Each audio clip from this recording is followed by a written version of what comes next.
प्रणाम प्रभु जी। हाँ जी प्रभु जी। आप कुछ पूछना चाहेंगे? मेरा तो प्रश्न नहीं है, उधार का प्रश्न है जी एक। हाँ, उधार वाला भी चलेगा। उनका ये प्रश्न था कि जब भी कोई जैसे छोटा बालक होता है, कोई नई चीज को, नया खिलौना या नई वस्तु, कुछ भी चीज देखता है, इसी हाँ। प्रकार कोई भी मनुष्य भी कोई ऐसा चमत्कार या कुछ भी ऐसी घटना देखता है जो विस्मयकारी होती है। हाँ जी।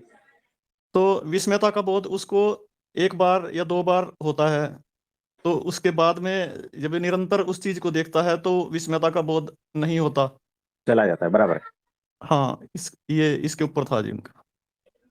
तो देखो, विस्मयता का बोध, जब ये माइंड का, ये सारा कुछ है खेल, है ना।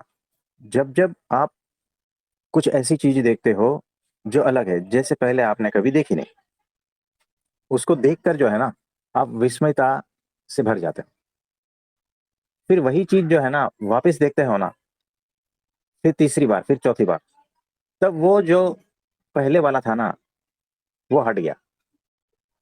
यानी ये जो है प्योरली माइंड गेम है। हमें वो विस्मयता चाहिए जो माइंड से पार की है। आप समझे? जी। यानी पहली बार जब आसमान में जो रॉकेट निकलता है ना, और पीछे जो धुआं छोड़ता है, पता है, और वाइट ऐसा एकदम लाइन बन जाता है, डबल। जी। या कोई ऐसा एरोप्लेन जाता है बहुत हाइट पर, और तब जो जाके कुछ ये करता है, तब हम पहली बार देखते हैं तो अचंभित हो जाते हैं। फिर दूसरी बार, फिर तीसरी बार, फिर ठीक है, फिर मुर्दा हो जाता है।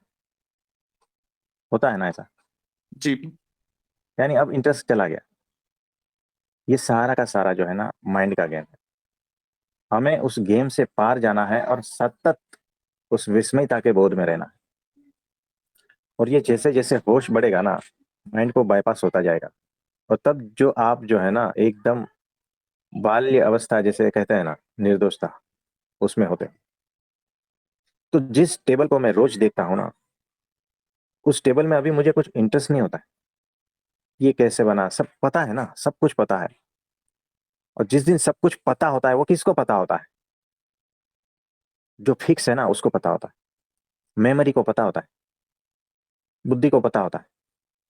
लेकिन जो भीतर ताजा ताजा है ना, वो जो सतत बदलता रहता है हर पल, स्थिर होते हुए भी हर पल जो बदलता रहता है ना, जब बात वहां पहुंच रही है ना, तब असली विस्मयता का बोध इसको कहता है। ऊपर ऊपर की बात नहीं कर रहा हूं मैं। वो 80 साल का बूढ़ा बैठा है ना वहां पर, बगीचे में, मुंह लटका है वो। तितलियां जो है रंग बिरंगी, फूल रंग बिरंगी, सारा कुछ अस्तित्व नाच रहा है। उसे फर्क ही नहीं पड़ रहा है। वो इतना मुर्दा हो गया है। क्यों? क्योंकि वो सब कुछ जानता है, और वो सब कुछ जानता है, उसका मतलब उसका माइंड सब कुछ जानता है, उसकी बुद्धि जानती है, उसकी मेमोरी जानती है। हमें उससे पार जाना है। उससे पार जो भीतर एकदम निर्दोष है, और वो निर्दोषता हर पल बदल रही है, प्रेजेंट मोमेंट में। उस निर्दोषता तक जब बात जाती है ना, तब वो हर पल आश्चर्य और विस्मयता से भर जाता है। वो असली आश्चर्य और विस्मयता है। ऊपर ऊपर वाली नहीं। ऊपर ऊपर वाली तो दो चार टाइम में खत्म हो जाती है, हवा हो जाती है। वो तो मुर्दा है। ये जो ऊपर ऊपर वाली जो बातें है ना, वो सारी मुर्दा है। कहीं से भी कुछ ज्ञान भी सीखोगे ना, कुछ ऐसे शब्द आ जाएंगे तो आपको भी लगेगा कि अरे वाह, क्या बात है, क्या बात कह दी। अगर वही बात बार बार रिपीट करते हैं ना, तो बोरिंग हो जाते हो। तो याद रखना, जो भीतर बोर हो रहा है ना, वो मुर्दा है। और बार बार वही चीजें उतनी की उतनी ताजी जिसको दिखती है ना, वो जिंदा है। याद रखना। कुछ समझ में आ रहा है? जी प्रभु जी। ये जो प्रश्न है ना, बहुत ही गहनता पूर्वक चिंतन मनन द्वारा निकला है, और बहुत ही अर्थपूर्ण है। और हम चाहते थे कि ऐसे क्वेश्चन पूछे जाए, क्योंकि नहीं तो पता कैसे चलेगा कि असली जो है विस्मयता का बोध किसको कहते हैं? नहीं पता चलेगा। ये प्रैक्टिकल करने जब जाओगे तब पता चलेगा। यानी जहां से क्वेश्चन आया है, उन्होंने ये प्रैक्टिकल करके देखा है, सोचा है, और सही प्रश्न पूछा है। कुछ समझ में आ रहा जी प्रभु जी। है? तो ये बात है।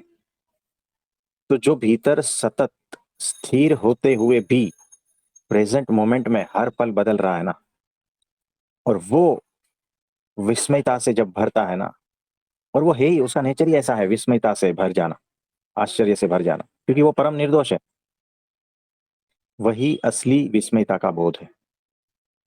आप समझे? जी प्रभु जी। हम देखो, जब भी कुछ नई चीज देखते हैं तो उत्सुक रहते हैं ना, है ना? जैसे नए कपड़े लिए तो 4 बार हाथ में लेंगे, उसका टेक्सचर देखेंगे, कलर देखेंगे, पहनेंगे, 4 बार आईने में देखेंगे। ये सारा क्या है? ये सारा एक प्राणी जो रहता है ना, आपने देखा होगा, छोटे छोटे, वो सूंघते हैं, है ना? फिर उसके साथ में कुछ हरकतें करते हैं, फिर एक बार फेमिलियर हो जाता है तो फिर वो निश्चिंत हो जाता है। ये प्राणी वाली प्रकृति है हमारे भीतर। पहली बार जिसने आईना देखा होगा वो कैसा करता होगा? इतना आश्चर्य से भरता होगा, है ना? फिर 15 दिन के बाद में उतना आश्चर्य नहीं रहता है। तो जो फेमिलियर हो जाता है और जो भीतर ऐसे तत्व है जो जान लेता है ना, फिर निश्चिंत हो जाता है। वैसी फिर उसमें वो जो है ना, विस्मयता का बोध मर जाता है। होश पूर्वक कभी भी विस्मयता का बोध मरता नहीं, वो और बड़ा होता जाता है। जैसे जैसे होश बढ़ता जाता है ना, वैसे वैसे विस्मयता, आश्चर्य का जो बोध है ना, वो भी बढ़ता जाता है, और वो सामान्य से कुछ एकदम विशेष होता है। आप समझे? जी यानी पहली बार कुछ ऐसी मिठाई खाते हो ना, तो आपको अद्भुत लगती है, विस्मयता, है ना?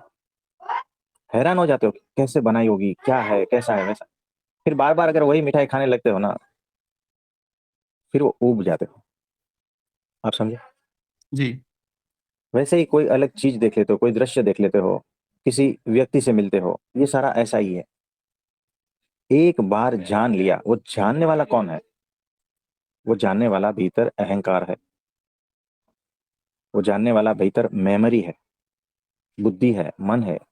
इन्होंने जब जान लिया ना, फिर वो बैठ जाते हैं चुपचाप, वो बोर हो जाते हैं और वो मृत हो जाता है।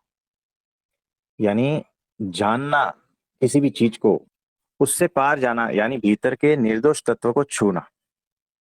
बेहोशी से पार जाना यानी होश पूर्वक भीतर की निर्दोषता को छूना। और जिस दिन उसको छूओगे ना, हर पल सब कुछ नया का नया ही दिखेगा, हर पल आश्चर्य दिखेगा। आप समझे? जी यानी बारिश का मौसम चालू होता है ना, तो पहले कुछ दिनों में तो आपको बहुत अद्भुत लगता है ना, बहुत खुश होते हो। फिर 4 महीना 6 महीना बारिश पड़ती रहती है, तो वैसे थोड़ी आश्चर्य रहता है।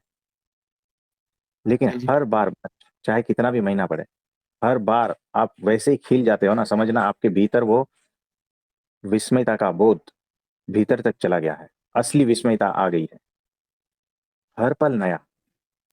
कुछ समझ में आ रहा है? जी प्रभु जी। तो ऐसे हो जाना है। बहुत ही अद्भुत प्रश्न पूछा है ना? तो एक होती है ऊपर वाली विस्मयता, है निर्दोषता से आने वाली, निर्दोषता को छूने वाली विस्मयता। हाँ जी शशि भाई। जी प्रभु जी। तो वैसी विस्मयता का जो बोध है ना, वही असली विस्मयता का बोध है, और वो हर हर पल रहता है। आप समझे? जी तो आज एकादशी है, आप सभी को मेरा नमस्ते प्रणाम, सभी के लिए प्रार्थना करते हैं एकादशी के दिन सभी उस विस्मयता के बोध को उपलब्ध हो जाए, और सभी को बहुत बहुत आशीर्वाद है।